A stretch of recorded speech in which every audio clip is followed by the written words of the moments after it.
Namibia lies in southwest Africa.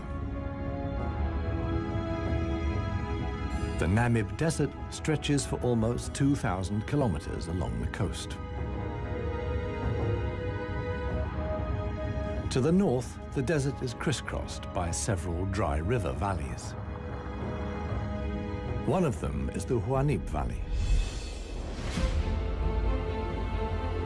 It runs through the desert for several hundred kilometers and ends in the sea.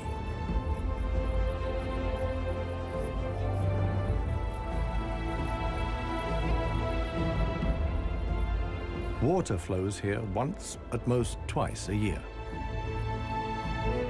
Only deep-rooted plants like anna trees can survive here. Only here, within the valley, can mammals exist in the long term.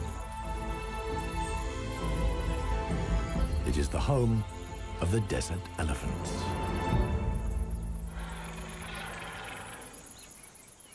In contrast to their other African relatives, desert elephants live in particularly small family groups. They are so rare and their way of life is so special that they're under the constant supervision of scientists who've also given the elephants names.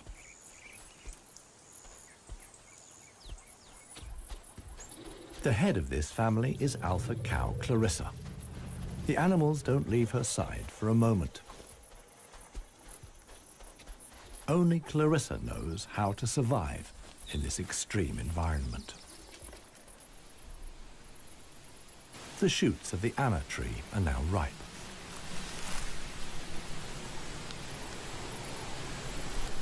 The pods contain protein-rich seeds.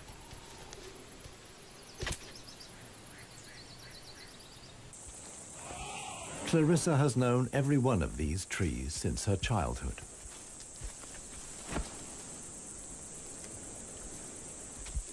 Even the youngest, Maya, tries the shoots. Here, however, experienced trunk-tip control is required. It's easier for her to get the protein she needs from her mother's milk. Desert elephants only have half the number of calves as other elephants. The male animals stay with their mother's family until they reach sexual maturity. With mock fights, they prepare for life without the protection of the females. Adult bull elephants are loners or travel in small groups. Jappy is the most skillful of them.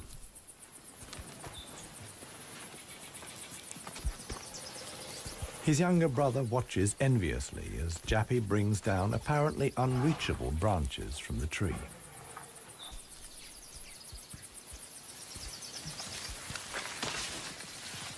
In the valley, Jappy is well known for such tricks. He learned them from his father. Friendship among bull elephants has its limits. Jappy is certainly not willing to share his branch with his younger brother.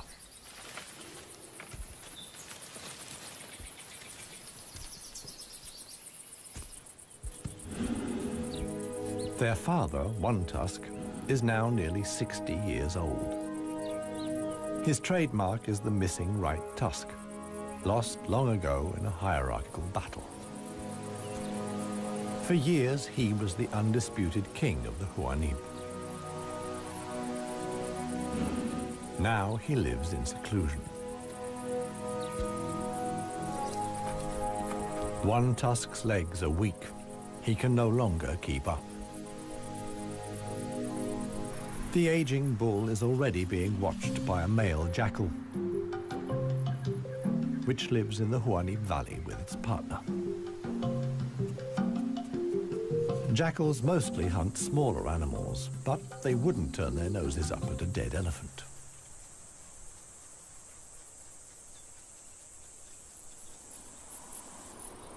In a side valley, Clarissa has discovered a further source of food. There's a wide selection of bushes, grasses, and herbs.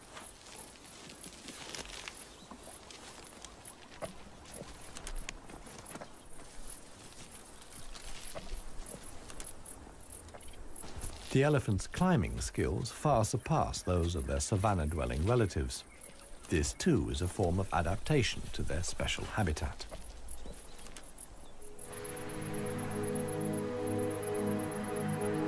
Old One Tusk has at last reached one of the anna trees in the Huanib Valley. But Clarissa and co. haven't left very much for him to eat. He desperately searches for something edible in the remnants. In vain.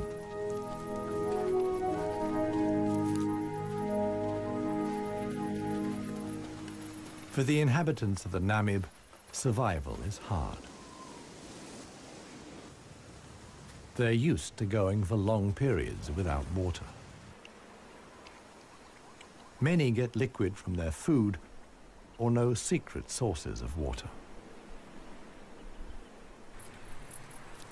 Regardless of size, every green leaf contains a minimum of liquid worth harvesting.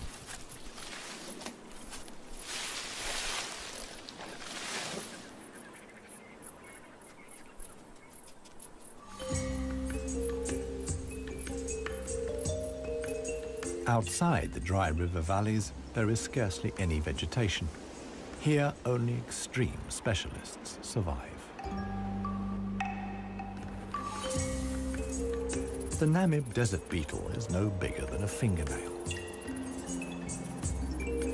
As all animals, it depends on water for survival and has developed a special strategy.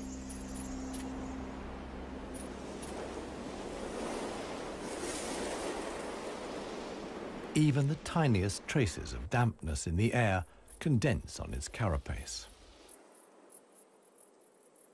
In time, a drop forms, which then flows directly into the beetle's mouth. This way of life limits the distribution of desert beetles to those parts of the desert that see fog. But where does the fog come from? The Namib is one of the few deserts in the world that stretch to the sea. The cold Benguela current from the Antarctic cools the seawater to a temperature of 12 degrees Celsius.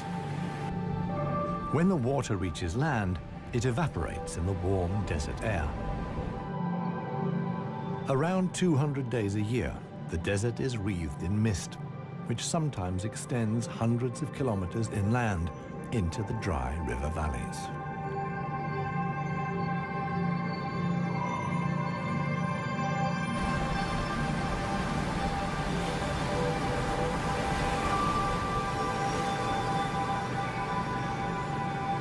The Benguela current doesn't only bring fog, it's also rich in fish.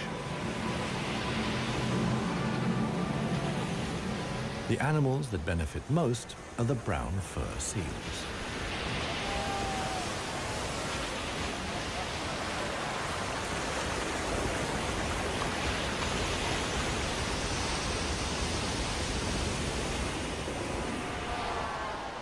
Their colonies are often home to 100,000 animals.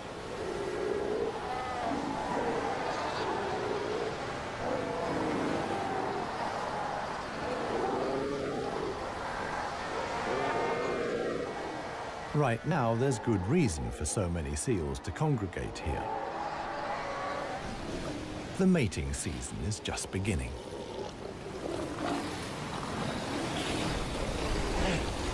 Everywhere, bulls are fighting for the right to mate.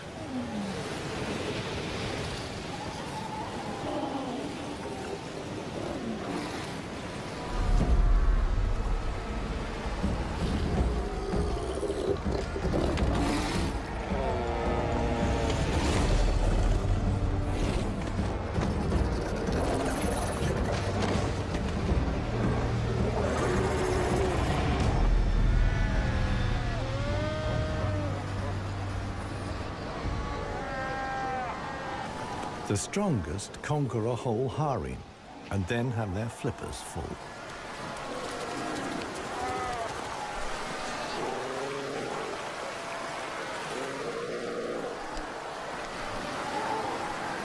After mating, the males disappear into the sea, They're not involved in bringing up the young.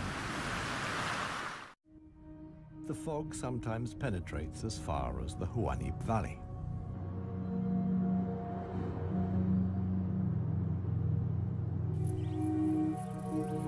Now, even the biggest animals benefit from the moisture contained in the fog.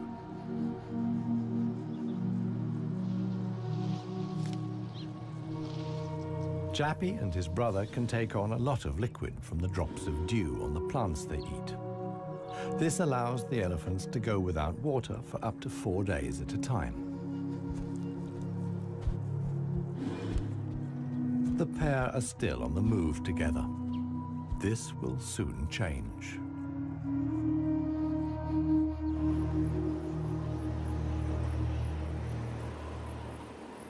As the fog lifts, the sun illuminates a very special event. Families of elephants from other dry river valleys are on their way to the Huanib Valley. They're following the calls of their relatives, which they pick up via the soles of their feet, as via a stethoscope. More and more elephants join Clarissa's family. Some of the animals haven't seen each other for years and exchange affectionate greetings. Jappy and his brother are also aware of the arrival of the females. When it comes to attracting a cow, in a flash, companions become rivals. Once upon a time, One Tusk was also aroused by all the excitement. Today, it no longer has any significance for him. He wouldn't be able to deal with confrontations with other bulls.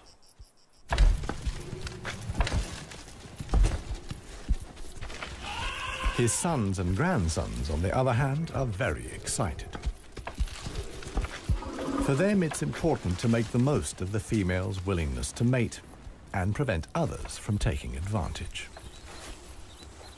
In the end, however, Jappy only manages to achieve his goal by means of a trick. He abducts the alpha cow, Clarissa.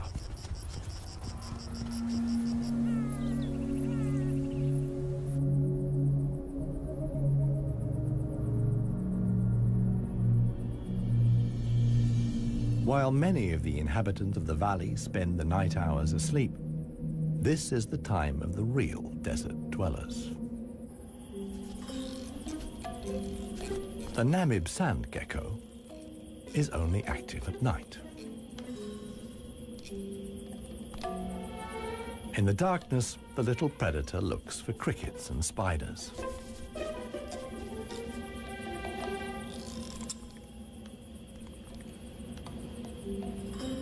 Like a frog's, its toes are webbed. This enables the lizard to seemingly fly across the dunes without sinking into the sand.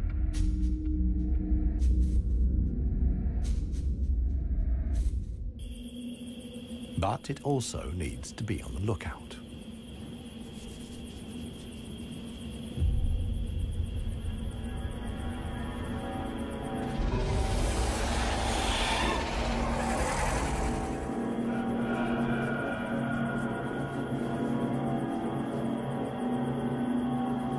A sidewinding adder.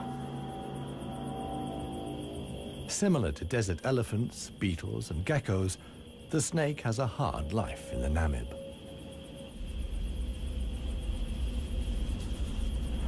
It has to hunt successfully to survive.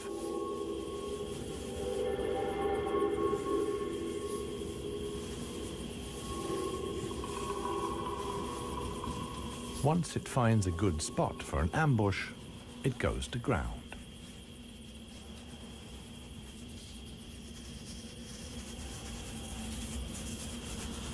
The snake is a predator that lies in wait for its prey, relying completely on its camouflage.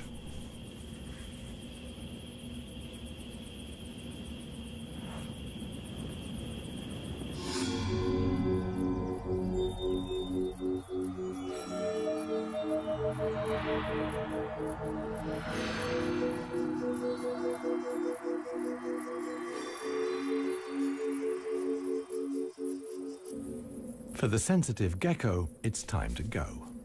In the sun, it would quickly dehydrate.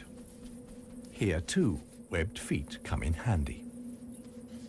The lizard uses its legs as scoops to quickly dig out astonishing underground passages. It can make tunnels 1 meter long into the ground.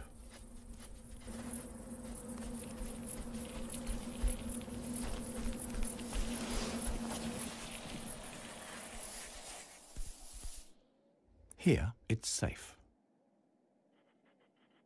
Up at ground level, another gecko isn't in quite such a hurry. With good reason. The fog is coming.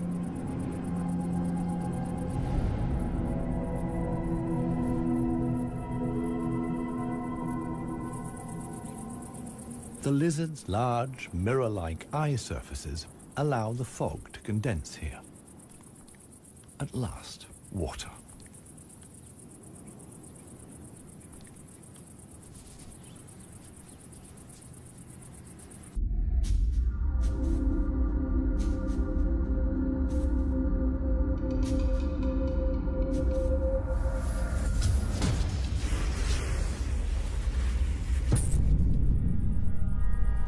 The waiting paid off.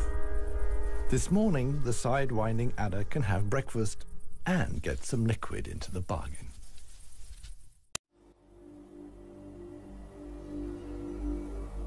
The Namibian winter is coming to an end, and with it, the mild climate brought by the fog.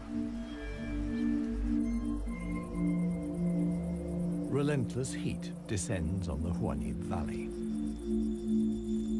40 degrees Celsius in the shade. This is approaching the limit for even Clarissa's family.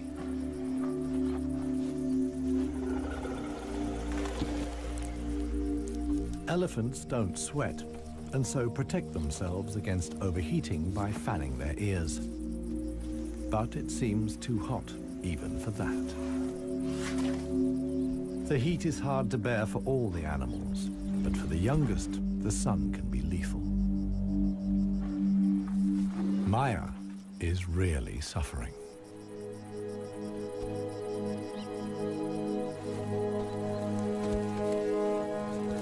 One tusk mobilizes all his efforts for one last attempt at an anna tree.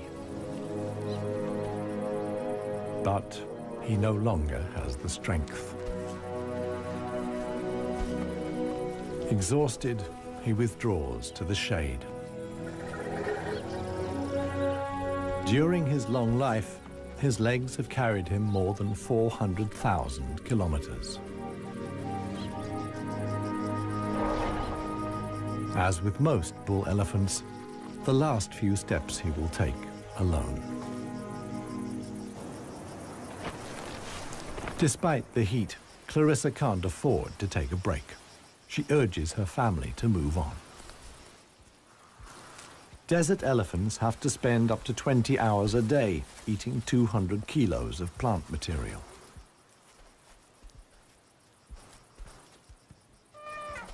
As tiring as that may be, Clarissa's family have no choice. One young bull is already so exhausted that he sleeps through the signal to move off.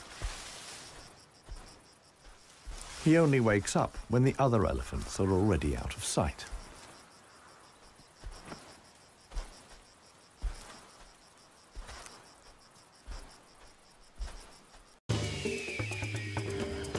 This show was created for you and your family to watch together. Welcome to Nat Geo Wild.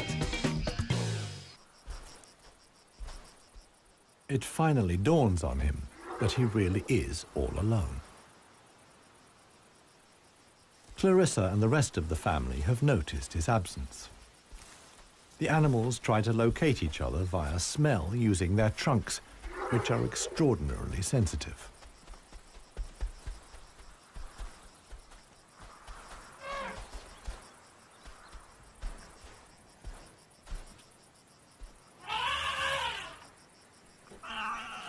In the end, it's Maya who gives the decisive call. Now the straggler knows which way to go.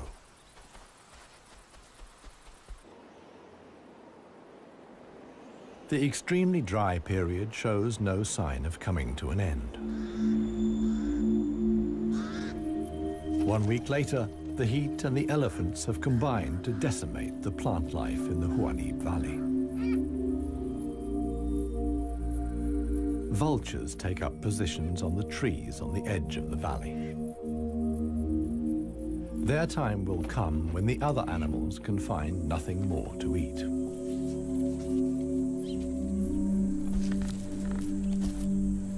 For Clarissa's family, a dead tree now becomes the sole source of food. In the desert, a tree of this size takes years to break down. And it's the elephants that turn it into food again for the other animals. They themselves only use 60% of what they eat. The rest they excrete undigested. In this way, they distribute seeds, like those of the anna tree. Some animals, like the helmeted guinea fowl, take the majority of their food from what the elephants deposit. In times of scarcity, even the Huanim Valley baboons look for something edible in the elephant's dung.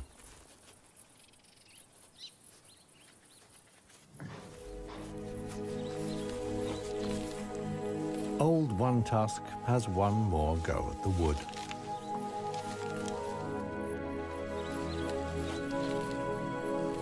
But elephant molars only grow back 6 times.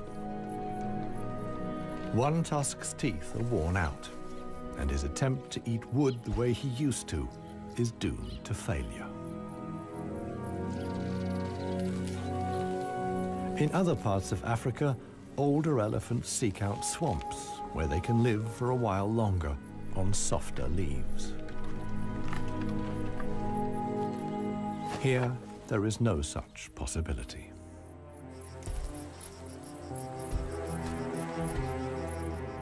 For Clarissa, too, the situation is becoming threatening. She and her family must leave the valley and seek food and water elsewhere. Other families join the trek. Only Clarissa's knowledge of hidden water sources can save them now.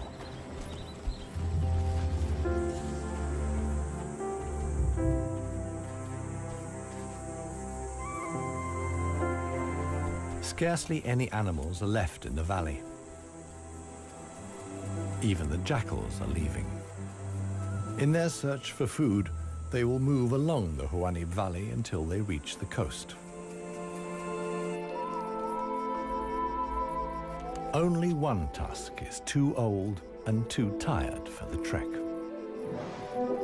The one thing that could save him now is rain that would let soft grass grow. With this slim hope, he remains behind.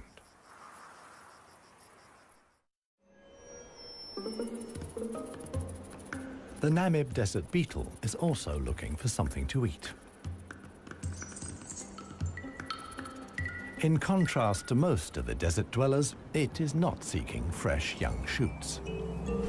The beetle is on the lookout for plant residues. The unceasing wind is a help. It sweeps fragments of plant life together in valleys and hollows between the dunes. Mostly it's just a few bits of leaf. But sometimes it collects and becomes something like a herbal rubbish dump. Although the plants are completely dried out, they still contain important nutrients.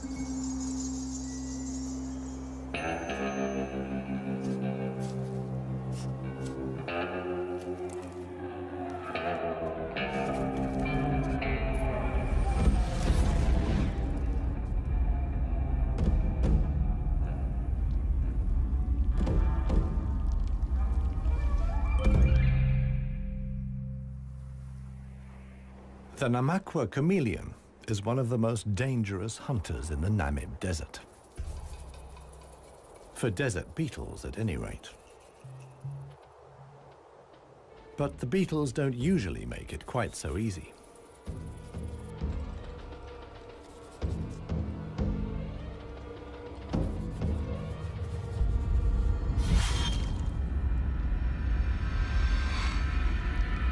The beetles aren't only full of protein, but also provide essential liquids for the lizard.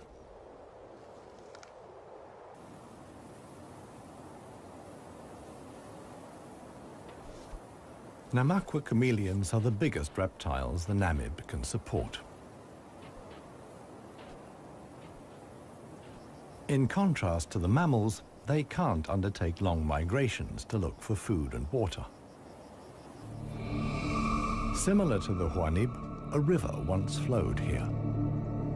Along its banks, animals like chameleons penetrated deep into the desert. Hundreds of years ago, the dunes slowly invaded the riverbed and cut off the water supply. This process was so slow, however, that the animals had time to adapt to the new conditions.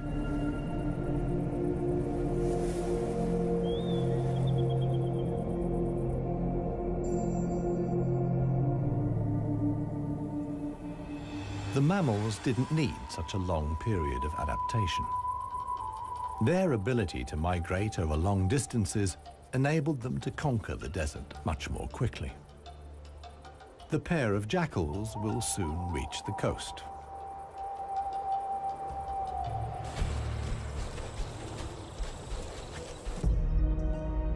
Clarissa, meanwhile, is still searching for water. Little Maya is already exhausted.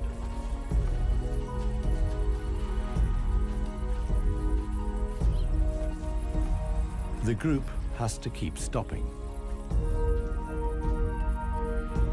The animals are reaching the limits of their strength. Clarissa can produce less and less milk for her daughter.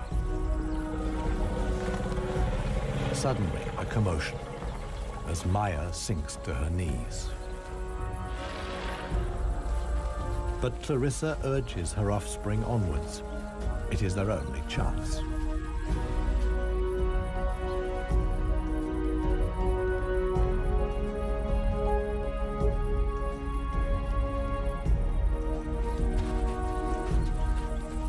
As dusk falls, they finally arrive.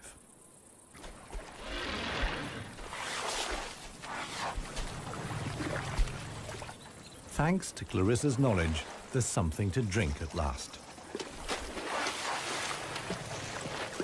Adult elephants can get by on 100 liters of water a day.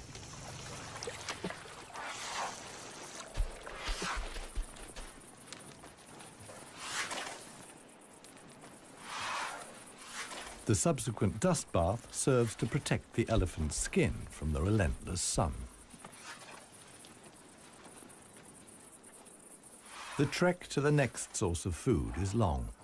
The following morning, Clarissa will move on.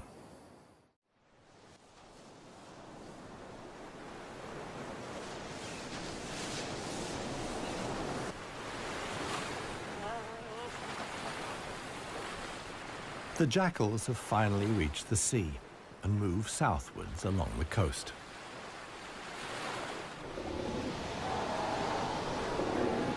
The new generation of brown fur seals is just arriving. Many of the mother animals are heavily pregnant. This young mother hasn't long to go.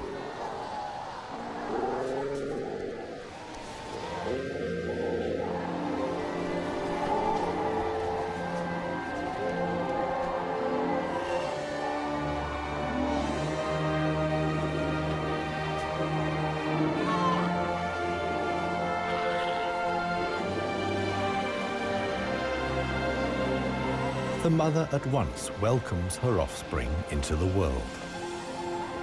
Each voice and scent is as unique as a fingerprint. The ritual creates an unbreakable bond between mother and pup.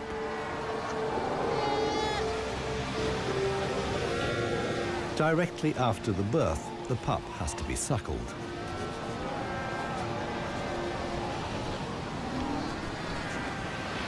The newborn is a little clumsy.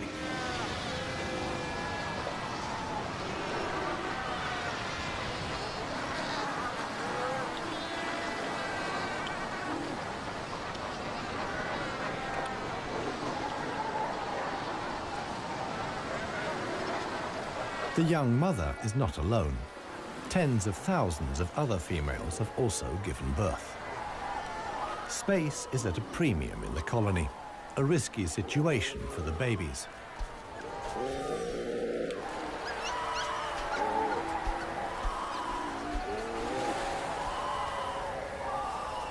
To minimize the danger, the seals organize a kindergarten. Many of the mother animals leave their newly born pups here.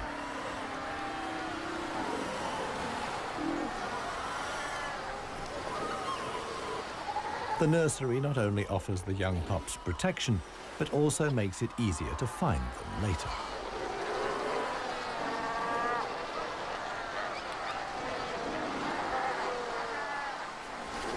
The mother seals have to go out hunting every day to make sure their milk is nutritious enough for the young.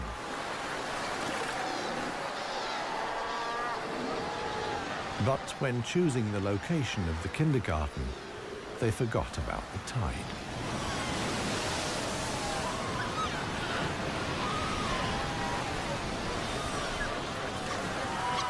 The pups fight desperately against the onslaught of the waves. The baby is washed out to sea along with the other newborn seals.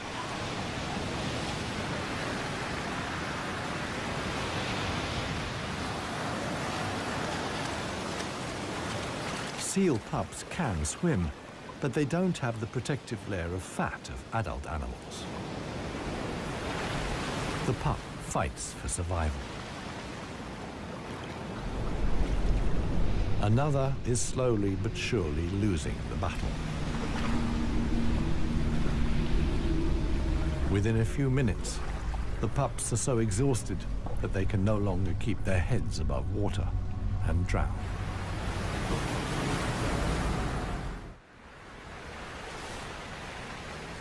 The next morning reveals how great the danger posed by the sea is for the seal pups. The shore is full of little corpses, washed up by the tide.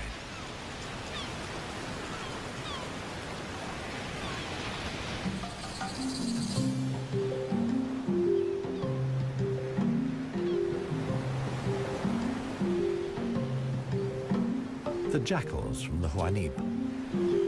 The pair have traveled hundreds of kilometers from the arid valley.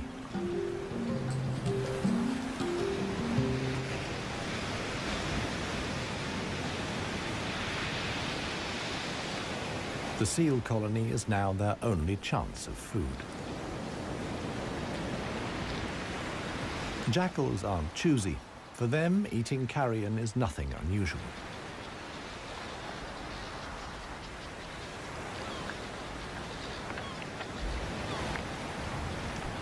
They'll be spending the coming weeks at the seal colony. Only when the pups are old enough to swim enduringly, and thus the supply of food runs out, will the jackals return to the Huanib Valley.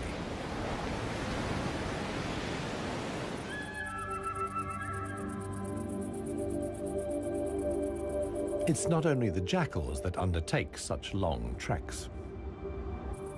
The other inhabitants of the Huanib have a long way to go.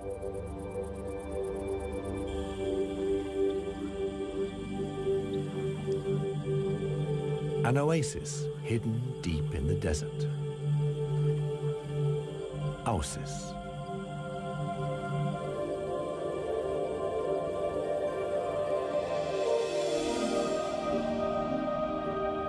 It lies like an emerald in the middle of the desert.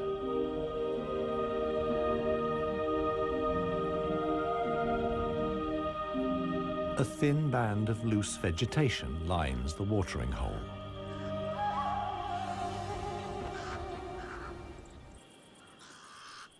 The pied crows are getting worked up about something. Visitors. Big visitors. the legendary desert lions. Desert lions are so unbelievably rare that scientists have fitted them with transmitter collars so that the big cats can be monitored and protected.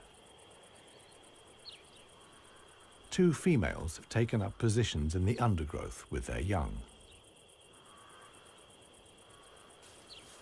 The experienced predators know that it's just a matter of watching and waiting. And indeed, many animals are making their way here. The oryx's numbers have thinned noticeably. Some are lagging far behind the main column.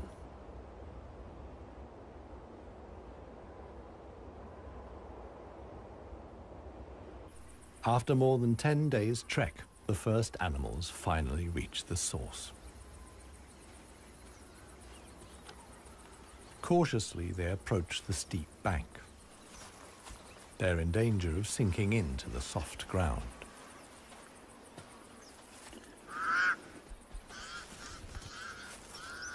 The pied crows sound the alarm again. The lioness's patience has been rewarded. They've caught one of the stragglers. One lioness keeps the oryx in check on the ground. The hunting lioness is completely exhausted.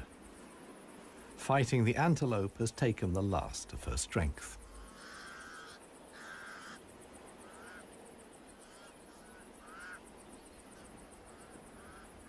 She drags herself back to the bushes to get her cubs.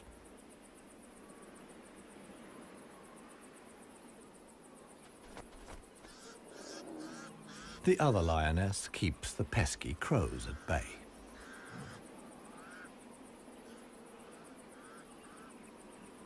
Luckily for the huntress, the cubs quickly grasp the situation. They can hardly wait to get their teeth into some fresh food. All the animals here are fighting for survival. The lionesses won this round. They've enough food now to last the coming weeks.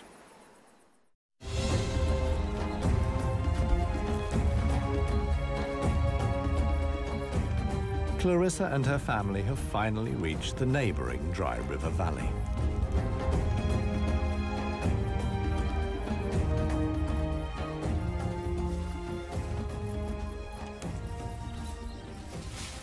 The experienced cow knew instinctively that, in times of drought, there was some precious greenery here to feed on. The exhausted animals can at last fill their stomachs again.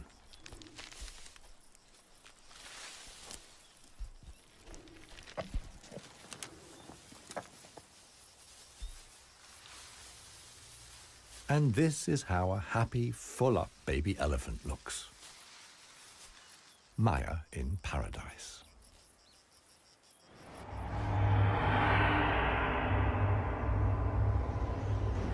A strong wind blows in from the coast, and sandstorms form in the hinterland.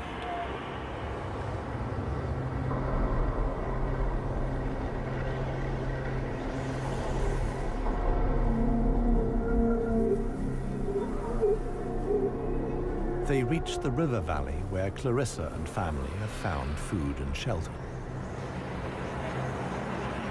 Sandstorms like these are the harbingers of heavy rain. Experienced elephant cows like Clarissa know what that means. As soon as it rains, the dry river valleys will be turned into raging torrents that wash away anything in their path. Imminent danger for the family of elephants. Time to move on again. Now the safest place to be is outside the valleys. How right Clarissa was can be seen the following day. Water in the Dry River Valley. Only every 10 years or so is the rain strong enough for the flood wave to reach the sea.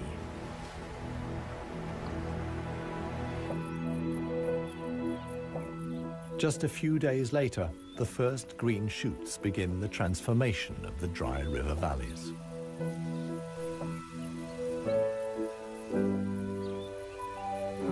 The Huanib Valley, too, is bursting with new life as the first exiles return.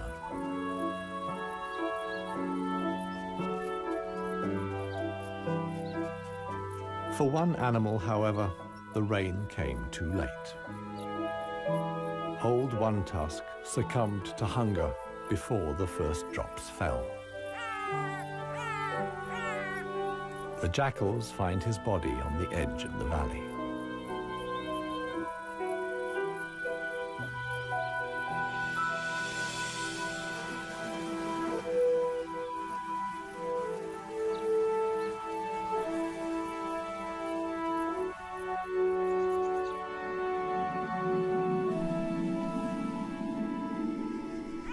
The jackals don't approach the body until evening. And thus, the circle of life is complete. The next morning, long unheard calls echo through the valley.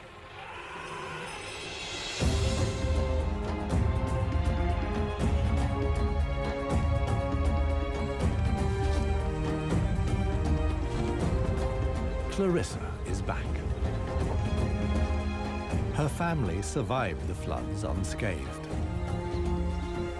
Maya, too, is thriving. At last, the newly greened Huanib Valley comes into view.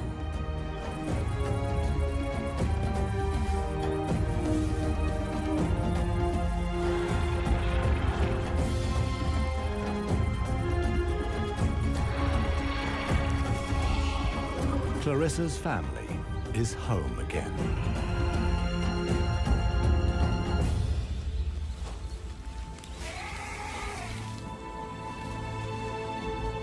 Jappy will pass on the genes of his father, One Tusk, and with them, his strength and intelligence. Clarissa is pregnant with his baby. The alpha cow will induct each new generation into the secrets of the desert elephants. This is essential for their survival.